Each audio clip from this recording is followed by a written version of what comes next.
Hello friends, உங்களுக்கு bicycle, இ cycle இல்ல இ scooter வாங்கணுமா?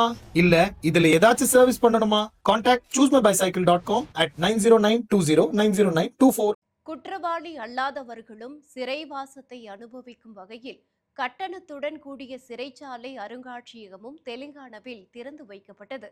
சிறைச்சாலை அனுபவத்தை பொதுமக்களுக்கு வழங்க ஃபீல்டு ஜெயில் எனப்படும் சிறைச்சாலையை அனுபவியுங்கள் என்ற திட்டத்தை தெலுங்கானா அரசு தொடங்கியுள்ளது.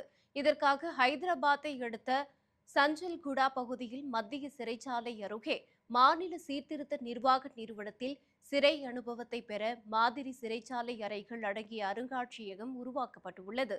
வரலாற்று தலைவர்களுடன் தொடர்புடைய சிறை கூடங்களின் மறுவடிவமைப்புகளும் காட்சிப்படுத்தப்பட்டுள்ளன. மேலும் சிறைவாசிகளால் தயாரிக்கப்பட்ட பொருட்கள் உள்ளிட்ட நவீன சிறை சீர்திருத்த முயற்சிகள் அருங்காட்சியகத்தில் இடம்பெற்றுள்ளன.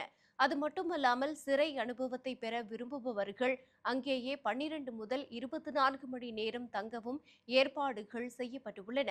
இதற்காக ஒரு நபர் 12 மணி நேரம் தங்க 1000 ரூபாயும் 24 மணி நேரம் தங்க 2000 ரூபாயும் கட்டணம் செலுத்த வேண்டும்.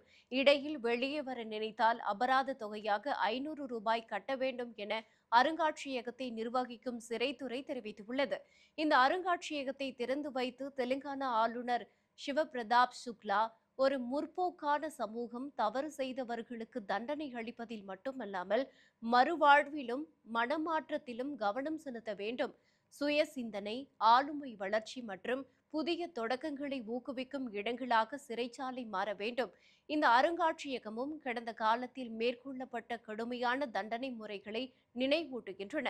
அதே நேரத்தில் நவீன மறுவாழ்வு முயற்சிகள், பழிவாங்குதல்களில் இருந்து மாற்றத்தை நோக்கி நகர்வதை இது பிரதிபலிக்கிறது என்று தெரிவித்துள்ளார்.